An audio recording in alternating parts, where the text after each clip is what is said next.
Baik, kita sambung kitab Faridatul Faraid fi Ilmi Al-Aqaid bagi Syekh Ahmad Ibni Muhammad Zain bin Mustafa bin Muhammad Al-Fatani yang Jawi, muka surat 13, baris yang ke 1 2 3 4 5 6 7 8 9 10 11 baris dari pihak atas.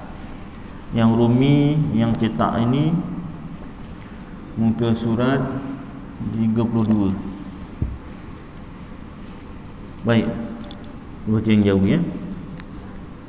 Yang kedua, amanah. Ini masuk pada sifat wajib bagi Rasul. Yang kedua, amanah, artinya kepercayaan, dan maknanya terpelihara mereka itu daripada mengerjakan segala barang yang ditegah, dan jika makruh dan khilaful aula sekalipun. Khilaful aula tu maksudnya menyalahi yang utama.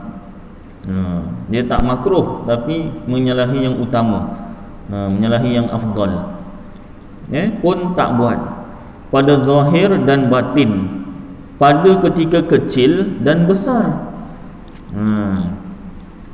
Jadi pengalaman saya seumur hidup saya 35 tahun setakat ini, saya ada dengar rakaman orang yang mengatakan, ada dua, satu dari Malaysia, satu dari Indonesia. Ada wakil masing-masing. Rakaman apa? Rakaman yang pertama yang mengatakan bahawasanya Nabi Muhammad ni waktu kecil sebelum dilantik jadi Nabi, dia sama dengan mat-mat kampung. Sama kan Ustaz? Ya Allah. Tapi rakaman apa dekat YouTube lah, muka tak ada. Tapi kita kenal dengar suara, ini suara ni. So siapa Ustaz? Nanti awak cari sendirilah. Saya sebutkan nanti jadi apa nama, sensitif. Pasal pengikutnya ramai. Pengikutnya ramai. Malah ada yang menganggap dia sebagai wali dan sebagainya, ya tak? Carilah sendiri ya. Kalau nak saya tolong carikan boleh. Bagi handphone saya typekan. Baik. Jadi dia kata Nabi Muhammad ni sebelum dilantik menjadi Nabi dan Rasul, dia sama dengan mat-mat kampung biasa. Keluar kataan sebegitu. Itu wakil daripada Malaysia. Wakil daripada Malaysia. Ada lagi orangnya dah meninggal dunia dah. Tapi saya tak sampai pada saya cari-cari pun tak ada rakaman dia bertaubat ke, kenyataan rasmi dia bertaubat ke, tak ada. Maknanya dia taubat daripada mengatakan bahawasanya Nabi Muhammad tu sebelum dilantik menjadi Nabi atau Rasul sama dengan mat-mat kampung biasa. Mat-mat kampung biasa mana ada apa nama ni, terpelihara daripada dosa, terpelihara daripada yang ditegah, makruh dan khilaful aula. Tak sama. Yang kedua, daripada Indonesia, dia ini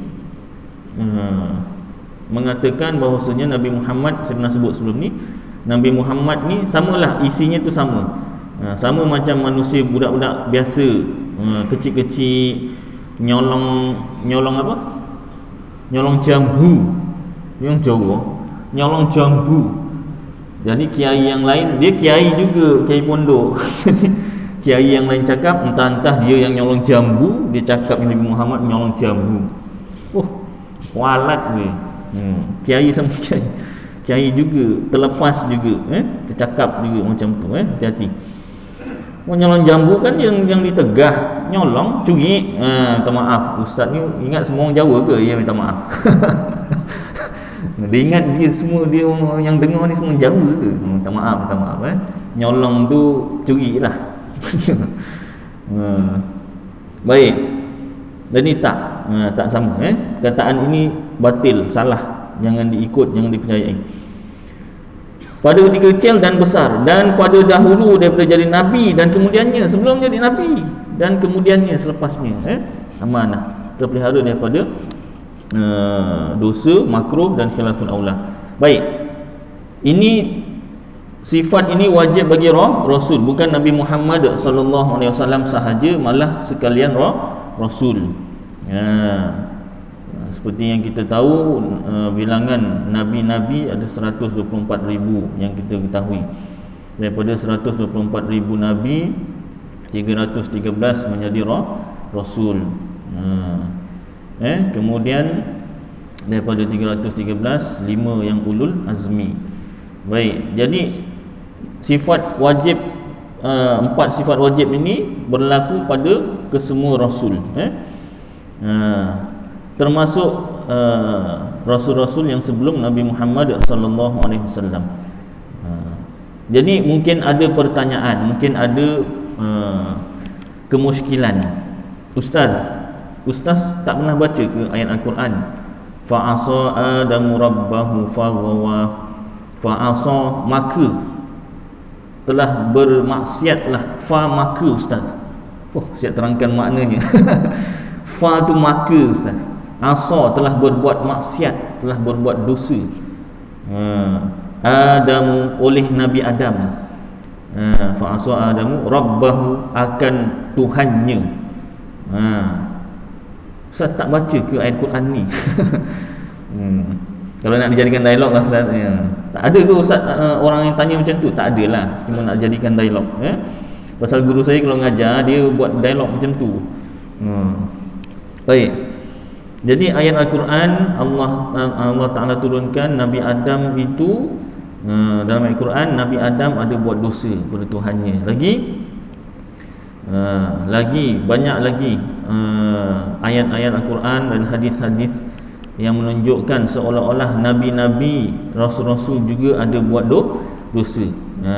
Saya dah sebutkan banyak kali tentang ni, tak apa, sebut lagi, ulang lagi, bahawasanya ayat Al-Quran wajib kita rujuk kitab tafsir para ulama, hadis wajib kita rujuk syarah hadis para ulama. Kalau dekat sini masjid Kampung Kumpuk Baru ni ada orang wakafkan kitab tafsir, terjemahan kitab tafsir Ibnu Katsir. Tuan-tuan boleh baca. Dia kitab terjemahan kitab tafsir. Baik, kalau tafsir Ar-Rahman ini terus terang cakap itu terjemah, itu bukan kitab tafsir, tak masuk dalam bab kitab tafsir. Itu terjemah bahaya. Terjemah ni bahaya. Bahaya kenapa? Takut kita faham melalui ayat bahasa Melayu. Sedangkan ayat Quran tu bahasa Arab, dan dia ada kiasan, bahasa kiasan. Bahasa Melayu pun ada kiasan, apatah lagi bahasa Arab. Jadi kalau nak memahami Al-Quran, jangan melalui kitab terjemah. Jangan Ustaz, jangan hukumnya apa Ustaz? Nak tahu hukumnya haram. Kenapa? Sebab dia cuma pindah bahasa, dia bukan tafsir. Jadi kalau nak memahami Al-Quran, wajib rujuk kitab tafsir. Contohnya itulah salah satunya, banyak lagi yang lain. Asalnya kitab tafsir Ibnu Katsir itu bahasa Arab, ini dah diterjemahkan, tapi bahasa Indonesia lah, lebih kurang sama lah macam bahasa Malaysia. Boleh baca, saya pun banyak kali bacakan. Baik, jadi makna ayat Al-Quran Nabi Adam buat dosa itu, dalam kitab-kitab tafsir diterangkan bahawasanya Nabi Adam rasa makan buah khuldi kat syurga tu seolah-olah macam dosa. Kenapa Nabi Adam rasa macam tu? Dia kerana rapatnya hubungan dengan Allah Ta'ala. Dia kerana rapatnya hubungan dengan Allah Ta'ala. Jadi buat perkara yang tak menjadi kesalahan pun dia rasa macam salah. Dia rasa macam salah. Ibaratnya suami isteri baru kahwin, tak? Bininya masak, sedap tak bang? Saya masak. Sedap, tapi kalau garamnya lebih sikit lagi sedap. Tawarlah kiranya kan, tapi baru kahwin, bahasa suaminya tu baik lagi lah. Kan besok dah 10 tahun, 20 tahun, ni garam mahal garam mahal itu je ayat ni. Kalau terlebih manis ni apa, lori gula tumpah ke apa ni, kopi ni? Wah bahasanya macam orang kahwin bukan main. Tak apa, sedap. Tak? Tawar pun sedap, terlebih manis pun sedap. Main sedap aja. Mudah-mudahan berterusanlah macam tu, janganlah jadi lori gula tumpah lah, garam mahal lah. Macam tu, panggil pun dengan panggilan yang baik, tak? Rasulullah panggil isterinya Humairah tu kan, apa kalau tak nak panggil Humairah, panggillah sayang ke apa kan. Ada satu kuliah kiai daripada Indonesia jugalah, pesan ada satu kisah benar ni, dia kiai, jadi dia panggil isteri dia tu sayang lah. Jadi ada kiai lain datang, dengar tu kan, sayang ambilkan air ni, tetamu datang, ambil. Jadi kiai yang datang ni, tetamu, oh bagus kau sampai ketua dah umur 70 masih panggil sayang. Bini dah masuk tu, dah sediakan air, boleh jangan cakap kuat-kuat, aku dah lupa nama dia, sebab tu aku panggil sayang. Dia panggil sayang bukan sebab sayang, pasal dah lupa nama bini dia. Lama sangat kau, kahwinnya dah lama sangat, lupa nama bini. Dia panggil sayang je lah, jadi tak tahu bininya tak tahu. Dia kau jangan cakap, kantor ini mampus. Baik, sambung. Jadi apa nama ni tadi, patah balik. Nabi Adam AS rasa seperti buat dosa.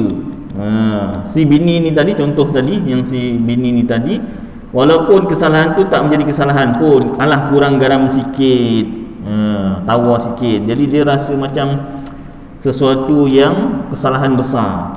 Baru kahwin, udah lama kahwin, alah kurang garam sikit pun komplain, masak sendiri. Bini pula macam tu. Mudah-mudahan tak macam tu lah. Bini pun satu juga. Ada berlaku Ustaz, ada dalam keluarga saya sendiri pun ada, depan mata. Depan mata, banyak komplain, masaklah sendiri. Tapi bukan isteri saya lah. Orang lain, tapi dalam keluarga lah. Ya Allah, na'udzubillah min dzalik. Mudah-mudahan tak macam tu lah. Rupanya dia ada benda yang dipendam tu, daripada muda. Itu sebab suami isteri kena jujur lah. Ada apa tak suka, cakap je. Mula-mula tu bergaduh tak apa, lama-lama nanti jadi sayang lah. Kalau disimpan berpuluh-puluh tahun, nanti satu masa meletup. Betul, memang betul. Ni pengalaman lah. Tuan-tuan pun lebih pengalaman lah ni, yang muda ni kan. Baik, sambung. Jadi Nabi Adam AS merasa perkara yang bukan kesalahan, bukan dosa itu seperti dosa. Itu maksud ayat Al-Quran tersebut. Bukanlah maknanya memang Nabi Adam buat dosa. Kemudian masyhur cerita di akhirat nanti kita akan meminta syafaat daripada Nabi Adam, kemudian Idris dan seterusnya sampai Nabi Muhammad. Setiap Nabi-Nabi itu mengatakan kami ada dosa kami. Kamu pergi kepada Nabi ini, Nabi Idris, Adam, Idris, Nuh. Kemudian Nabi Idris suruh kepada aku ada dosa aku pergi kat Nabi Nuh dan seterusnya sampailah akhir sekali kepada Nabi Isa. Nabi Isa kata aku pun ada dosa, kau pergi kepada Nabi Muhammad. Nabi Muhammad boleh tolong, beri syafaat. Jadi perkataan Nabi-Nabi itu bukanlah maknanya setiap Nabi itu buat dosa. Tidak. Sama macam tadi, Nabi Adam rasa perkara yang benda bukan dosa pun dia rasa seperti suatu dosa. Begitu juga Nabi-Nabi yang lain. Dan tujuan yang kedua Nabi-Nabi buat begitu, mengatakan begitu, nak meninggikan, nak memuliakan martabat Nabi Muhammad sallallahu alaihi wasallam. Bukan sebab memang mereka buat dosa, tidak. Masa saya keluar 3 hari 4 hari pun ada juga terselit perkara Nabi yang kena telan ikan nun tu, Nabi apa Nabi Yunus. Nabi Yunus, terima kasih. Kadang-kadang terlupa. Jadi Nabi Yunus ni kena telan ikan nun. Apa yang saya diajar, iaitu kita kena buat dakwah. Kalau kita tak buat dakwah, nanti akan berlaku keburukan. Salah satunya Nabi Yunus alaihissalam, dia tinggalkan dakwah, maka dia kena telan ikan nun. Bila saya belajar kitab, rupa-rupanya Nabi Yunus alaihissalam dah berdakwah. Bukan dia tinggalkan dakwah, tidak. Dia dah berdakwah Malah dakwahnya tu bukan 2-3 hari, bukan 40 hari, bukan 4 bulan bukan setahun, beratus tahun. Beratus tahun. Kalau tak silap 400 tahun, kalau tak silap lah. Nanti saya semak balik kitab Qasasul Anbiya, kisah-kisah nabi-nabi. Tebal macam ni. Alah, tak tebal sangat Ustaz. Ayolah, tak tebal sangat, tapi nak ngabiskan lama juga. Qasasul Anbiya, dia daripada bahasa Arab tu. Kisah daripada Nabi Adam AS sampai Nabi Isa AS. Kisah Nabi Muhammad tak ada dalam tu. Qasasul Anbiya 400 tahun. Dah dakwah 400 tahun, yang ikut cuma berapa puluh orang je. Jadi Nabi Yunus tidak meninggalkan dakwah, dia sudah berdakwah. Kemudian dia tinggalkan kaum dia. Dah tak nak ikut, tinggalkan kaum dia. Dan dia ditelan ikan nun tu bukan suatu seksaan, tidak. Bukan dia mati dalam perut ikan nun, tak. Dia mendapat kenikmatan dapat melihat kehidupan dalam laut dan sebagainya, dan dia hidup. Akhirnya dia keluar daripada perut ikan, bukan dia makan, dia telan mati dalam tu, tidak. Bukan suatu siksaan. Habis kenapa dia baca la ilaha illa anta subhanaka inni kuntu minadh zalimin. La ilaha illa anta, tiada Tuhan melainkan engkau. Subhanaka, maha suci engkau. Inni, sesungguhnya aku, kuntu, adalah aku, minadh zalimin, daripada orang-orang yang menzalimi diri sendiri. Itu Nabi Yunus ni cakap dia menzalimi diri sendiri. Itu bahasa kiasan lah. Bahasa Melayu pun ada bahasa kiasan lagi lah, bahasa Arab. Bahasa Melayu kan banyak kiasan kan.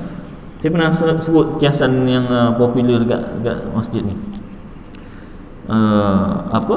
Membina masjid. Kiasan. Orang Melayu kan ada kan kiasan membina masjid. Si A datang ke rumah si B. B dah meninggal dunia, meninggalkan seorang balu. Jadi si A pun cakap, Masya Allah, masjid telah runtuh. Masjid telah runtuh, kawan ni meninggal dunia kan. Alangkah baiknya kalau saya dapat membina masjid itu semula.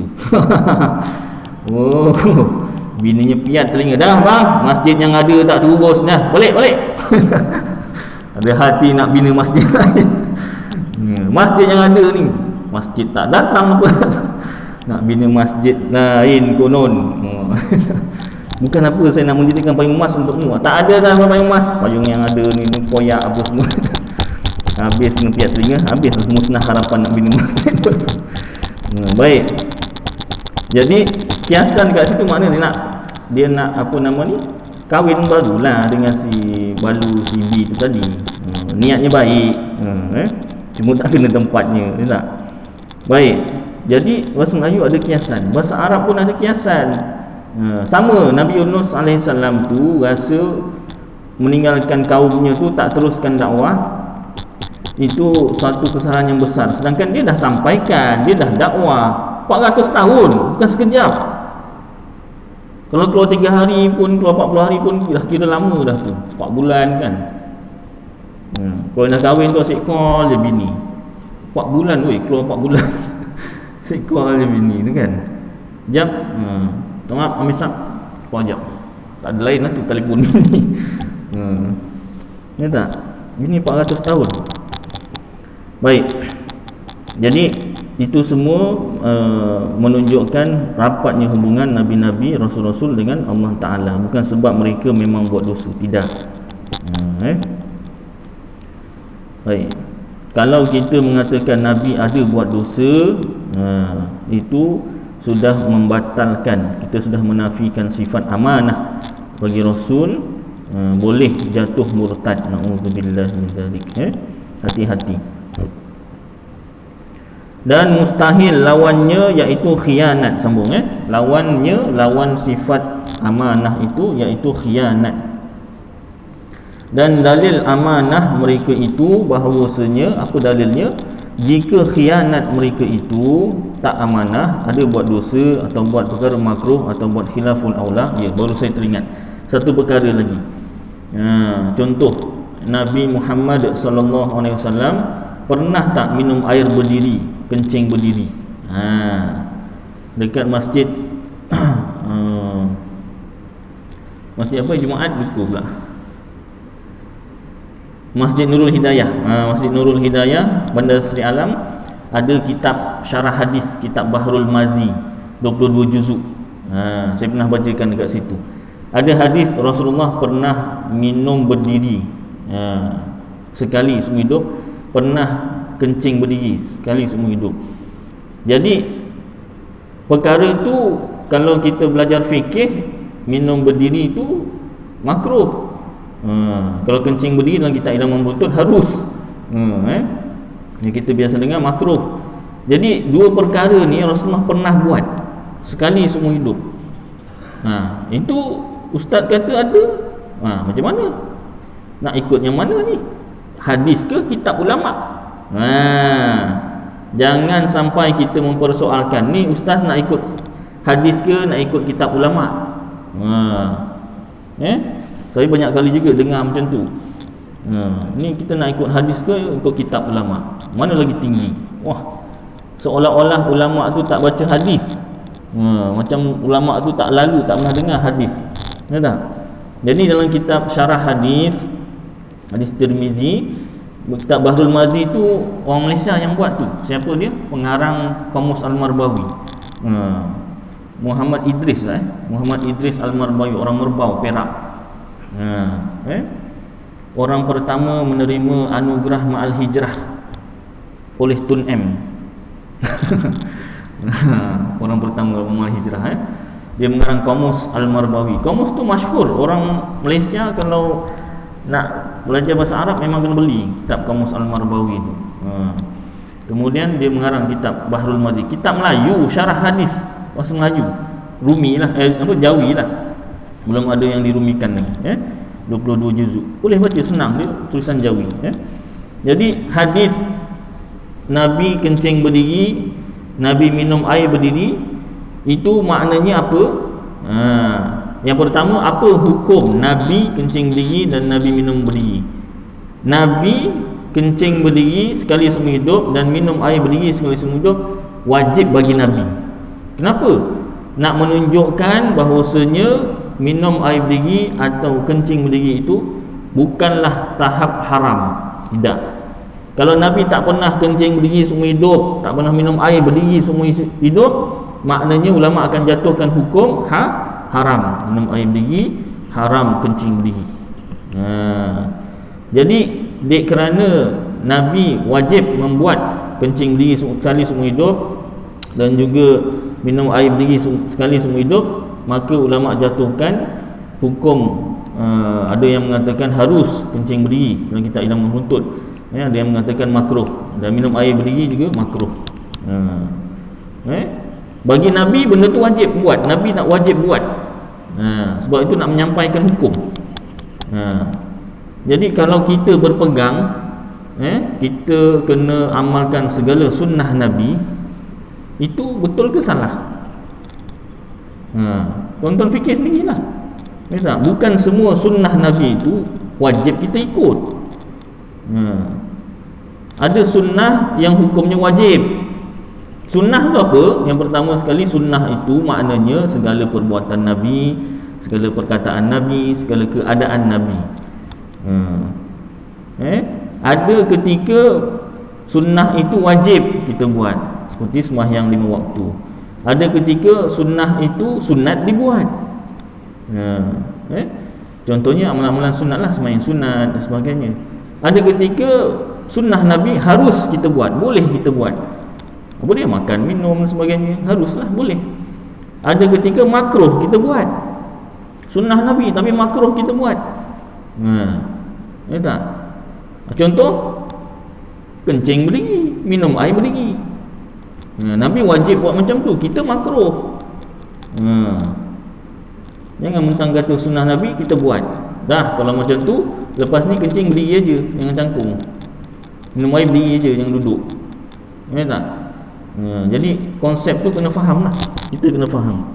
Ya, kalau kita tersalah, kita betulkan. Maklumlah mana kita ni bukan Nabi, ada apa, tak maksum lah, tidak terpelihara daripada dosa. Jadi memang ada buat salah, saya pun ada buat salah. Bila dah diketahui benda tu salah, kita betulkan, baiki. Ya tak? Saya sambung sini. Ada ketika last sekali sunnah tapi haram kita buat, ya tak? Apa dia? Cari sendiri, ya? Nanti adalah sampai masanya tu adalah sebutkan. Baik. Jadi jika khianat mereka itu ada buat dosa atau benda makruh atau khilaful aula, nescaya adalah kita disuruhkan kita dengan khianat. Kalau mereka khianat, kita disuruh khianat. Kenapa? Kerana disuruhkan kita dengan mengerjakan seumpama perbuatan mereka itu. Kita kan disuruh ikut perbuatan mereka, tak semua. Ada perkara kecuali, ya? Dan tiada bahawa disuruhkan kita dengan khianat itu. Kita tak disuruh khianat, tak disuruh buat perkara haram, tak disuruh buat perkara makruh, tak disuruh buat perkara khilaful aula. Kenapa? Kerana tiada menyuruh Allah Ta'ala dengan kejahatan sekali-kali. Allah Ta'ala tak ada perintah buat jahat, itu dalil Nabi wajib bersifat amanah. Yang ketiga, tabligh, artinya menyampaikan barang yang disuruhkan mereka itu dengan menyampaikan dia kepada makhluk, bukan manusia je, termasuk jin.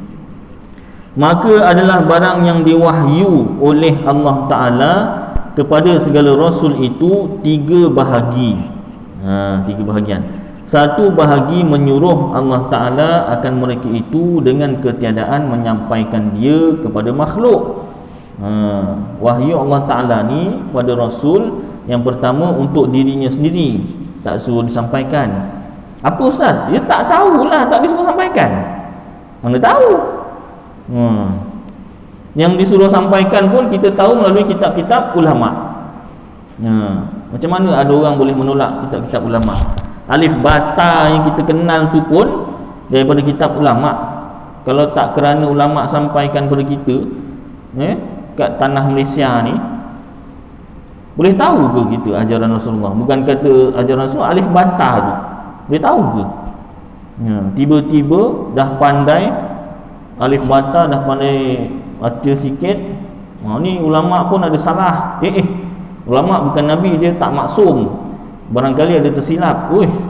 Berani menyilapkan ulama.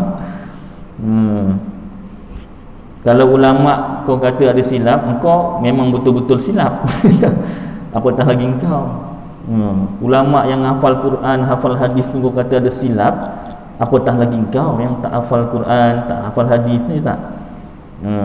Jangan kita ketepikan ulama, jangan kita rendah-rendahkan ulama. Ustaz ulama ke? Tidak. Saya tukang baca kitab ulama. Jangan salah faham. Ustaz ni suruh hormat diri dia lah, dia ulama. Tidak. Guru saya pesan, kita ni bukan ulama, kita ni tukang baca kitab ulama aja. Jangan perasan. Ni tak? Dia sama macam pensyarah saya masa UKM dulu. Kita nak ambil ijazah ni kena kita buat tesis. Bukan tesis latihan ilmiah yang perasan tesis tu master. Kena sound bersyarah. Diam dah, dia bersyarah kan, diam aje lah. Ya ngeh macam kata ngeh. Baik. Maka tiada harus, yakni haram bagi mereka itu menyampaikan dia. Wahyu yang untuk diri mereka sendiri haram mereka sampaikan. Dan satu bahagi, bahagian yang kedua, memberi pilih Allah Ta'ala akan mereka itu padanya, maka harus bagi mereka itu menyampaikan dia dan ketiadaan menyampainya. Yang kedua, ada wahyu yang Allah Ta'ala kata boleh pilih, nak sampaikan boleh, tak sampaikan ke pun boleh. Dan satu bahagi menyuruh Allah Ta'ala akan mereka itu dengan menyampainya, maka telah menyampai mereka itu akan dia kepada makhluk dan tiada menyembunyi mereka itu daripadanya akan sesuatu. Mereka dah sampaikan apa yang wajib disampaikan, mereka dah sampaikan. Yang kita kata ada tertinggal, tak ada. Cuma saya mengikuti kuliah Gus Baha Indonesia. Dia kata ayat Al-Quran dan hadis, kenapa ayat Quran dan hadis tu perlukan tafsir, perlukan syarah hadis? Sebab perkataan ni dia cuma mewakili sebahagian daripada ilmu yang ada, ilmu sebenar daripada Allah Ta'ala dan ilmu dalam fikiran Nabi Muhammad SAW.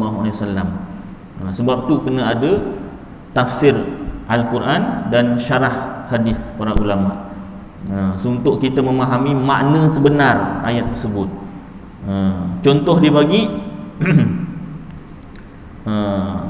dia kata kalau dia sebagai guru ada tetamu nak datang madrasah, dia akan suruh contohnya Zaid ambilkan air kopi untuk jamu tetamu. Si Zaid tak ada pula masa tu, yang ada Umar dan juga Bakar. Jadi Umar dan Bakar tu ambilkanlah. Dan kebetulan pula tetamunya tak suka air kopi, suka air teh, dia buatkan air teh. Jadi gurunya tu marah tak? Tak marah. Pasal apa? Kopi tu tak semestinya kopi. Kalau tetamu suka kopi, ya kopi lah. Kalau tetamunya tak suka kopi, ya teh pun boleh, Sprite pun boleh. Tetamunya suka Sprite, Sprite lah. Kemudian si Zaid tak ada. Umar dan juga Bakar ni janganlah duduk diam aja. Jadi Umar dengan Bakar yang tolong serve hidang pada tetamu. Gurunya tak marah. Pasal apa?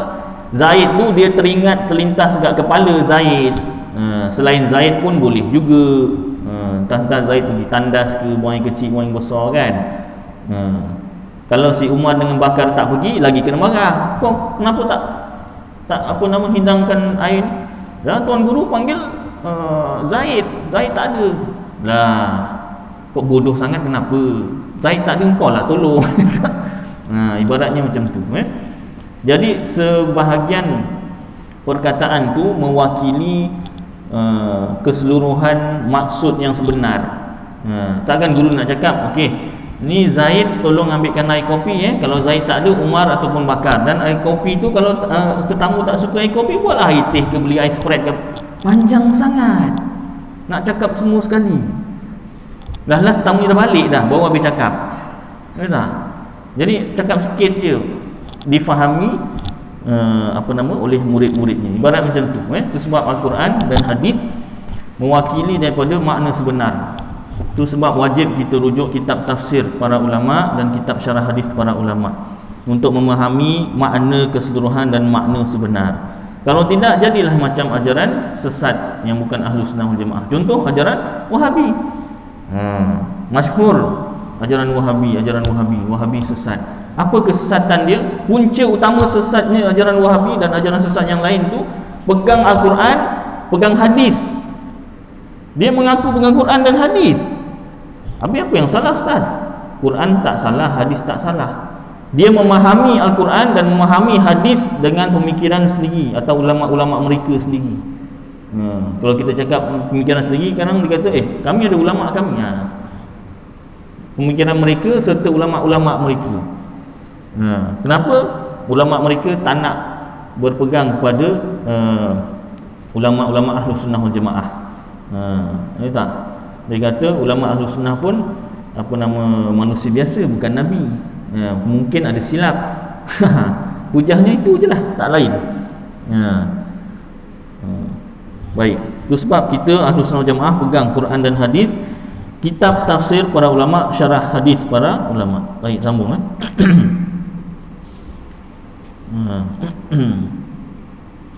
Dan ketiadaan menyampainya dah belum, dan tidak menyampaikan, maka telah menyampai mereka itu akan dia kepada makhluk, dan tiada menyembunyi mereka itu daripadanya akan sesuatu, tak disembunyikan. Dan mustahil lawan sifat tabligh, iaitu menyembunyikan barang yang tersebut itu. Dan dalil tabligh itu bahawasanya jika menyembunyi mereka itu akan sesuatu daripada barang yang disuruhkan mereka itu dengan menyampaikan dia, nescaya adalah kita disuruhkan kita dengan menyembunyikan ilmu, kerana disuruhkan kita dengan mengikut mereka itu. Kalau Nabi Rasul-Rasul sembunyikan ilmu, kita pun kena sembunyikan ilmu. Pasal apa? Kita kan disuruh ikut Rasul. Dan tiada sah bahawa disuruhkan kita dengan menyembunyi ilmu. Tak sah. Kenapa? Kerana orang yang menyembunyi ilmu itu apa tu? Tengok yang nama Rumi.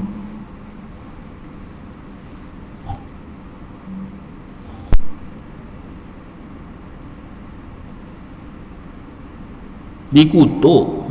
Dikutuk ki. Dia punya ejaan dia ni macam dikentukikan, kan? Dalam yang Rumi ni dikutuk. Orang yang menyembunyikan ilmu itu dikutuk.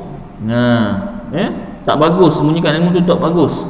Jadi kalau ada perkara yang salah depan kita, wajib kita tegah dengan tangan, atau kalau tak mampu dengan perkataan, atau tak mampu paling kurang dengan hati. Macam saya dah diamanahkan jawatan agama, diberi tauliah untuk menyebarkan tauhid Ahlussunnah wal Jamaah. Kalau ada yang bukan Ahlussunnah wal Jamaah, yang bukan Ahlussunnah wal Jamaah, saya wajib sebutkan ini bukan Ahlussunnah wal Jamaah, salah, kena betulkan. Fahaman mengatakan Nabi Yunus ada buat dosa iaitu tinggalkan dakwah, itu salah, itu bukan Ahlussunnah wal Jamaah. Yang betulnya Nabi tak buat dosa. Saya kena sampaikan. Kalau tidak saya dikutuk. Kalau saya sampaikan pun dikutuk juga. Dikutuk oleh siapa? Orang yang kena batang hidung lah. Jadi saya tinggal pilih lah, nak dikutuk orang ke nak dikutuk oleh Allah Ta'ala. Ya tak? Sudah barang tentulah saya tak nak dikutuk oleh Allah Ta'ala. Biarlah dikutuk oleh orang sekalipun. Ya tak? Alah ustaz ni baru setahun jagung. Okey apa? Kitab Melayu. Saya tak kisah kitab Melayu tapi sama dengan kitab Arab. Kalau awak pandai kitab Arab, sambung, bacalah kitab Arab, ya tak? Maka sabitlah, tetaplah bagi mereka itu tabligh, menyampaikan, dan apabila sabit tetap, ia mustahillah menyembunyikan. Baik, sambung. Yang keempat, fatanah, artinya cerdik. Dengan sekira-kira ada pada mereka itu kuasa atas menghentikan perkataan segala lawan dan berhujjah akan mereka itu, dan membatalkan segala dakwa mereka itu yang batil, yang batilah, yang batil, yang salah.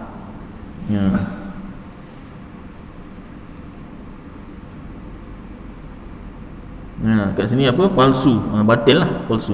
Dan mustahil lawannya, iaitu bukan bodah ni, bodoh. Patut ha dekat situ, bawau dal ha, bukan dal alif. Dal alif budak. Budak apa? Salah ejaan sini, Dan dalil fatanah itu bahwasanya jika ternafi daripada mereka itu oleh fatanah, nescaya tiada kuasa mereka itu atas mendirikan hujah atas segala lawan mereka itu, dan iaitu mustahil. Kita tak boleh terima, akal kita tak boleh terima. Kenapa? Kerana mengkhabarkan oleh Quran dengan mendirikan mereka itu akan hujah atas segala lawan. Maka sabitlah, tetaplah cerdik mereka itu, dan apabila sabit tetap, ia mustahillah bodohnya. Dia masih alif situ, mungkin bahasa apa nama ni, fatani, Buddha tu bodoh ke? Pasti tu. Contoh Nabi Ibrahim alaihissalam, bila berdakwah kepada Namrud ni. Jadi satu ketika Namrud outstation, keluar negara. Adalah urusan kan outstation, tapi taklah naik kapal terbang, masa belum ada. Jadi Nabi Ibrahim musnahkan semua berhala yang ada kecuali berhala yang paling besar. Bila ni ringkas cerita, pendekkan aja. Bila Namrud balik semula, tengok semua berhala dah musnah, marah. Ni siapa buat ni? Ada yang cakap Ibrahim ni, tak silap. Orang lain mana ni? Kan Ibrahim yang tak suka ni. Ibrahim kan semua senang. Panggil Ibrahim. Panggil lah. Dipanggil. Betul ke engkau yang buat ni? Siapa yang buat ni? Yang musnahkan berhala-berhala ni? Nabi Ibrahim jawab, apa nama ni, kabiruhum hadza, yang paling besar di kalangan mereka ini. Jawapan dia. Tapi Ibrahim bukan bahasa Arab, itu ceritanya bahasa Arab, Nabi Ibrahim tak berbahasa Arab. Jadi kabiruhum hadza, yang paling besar di kalangan mereka berhala-berhala ni ini. Jawapan Nabi Ibrahim. Ayat dia tu kan. Jadi si Namrud ni sudah ingat Nabi Ibrahim cakap yang buat memusnahkan patung-patung berhala yang kecil ni, patung berhala yang besar ni. Jadi dia nak cakap bohong. Kenapa bohong? Sebab patung mana boleh bergerak. Nak cakap macam tu kan malu pula. Kau sembah benda yang tak bergerak. Jadi diam je lah. Adakah Nabi Ibrahim berbohong kat situ? Tidak. Ayat Nabi Ibrahim, kalau tuan-tuan dengar betul, yang paling Namrud tanya siapa yang musnahkan berhala-berhala semua ni, yang kecil-kecil ni. Nabi Ibrahim jawab, yang paling besar di antara mereka ini. Maksud Nabi Ibrahim tu berhala yang paling besar ni. Tapi Nabi Ibrahim tak cakap yang berhala yang paling besar ni lah yang musnahkan. Tak. Jadi kat situ salah satu kepandaian Nabi Ibrahim AS menyampaikan dakwahnya, mematahkan hujah. Habis ceritanya macam mana? Entah. Namrud tetap tak beriman. Dia tetap degil. Itu nama degil. Dah tahu kebenaran tapi degil. Inat dipanggil. Degil ni bahaya tuan-tuan. Banyak dalam sejarah tu tadi, dalam kisah ni tadi, kedegilan membawa kepada kekafiran. Tak nak menerima kebenaran. Jadi sifat degil kita kena buang. Atau perkataan lain, ego. Apa lagi? Macam-macam lah. Degil, ego. Kalau bahasa Jawa, kedul. Mengkudul, berkudul. Berkudul, mengkudul. Apa lagi? Itulah dia. Degil. Punya degil tu tak nak terima kebenaran. Dah nampak kebenaran dah. Dah disebut ni kitab ni, dalam kitab adalah ni Ustaz Adil dengan kitab-kitab dia je. Dia rasa dia je betul. Kitab saya, bila masa pula saya mengarang kitab? Saya bacakan kitab ulama' ni. Ulama' dah beratus tahun, dia pun tak kenal saya. Betul tak? Mana ada nama sini Ustaz Aidil? Tak ada sini. Nama kitab yang saya bawa tak ada nama saya. Ya tak? Kita jangan macam tu. Bila dah nampak kebenaran, peganglah kebenaran. Baik, sambung. Itu contoh satu kecerdikan.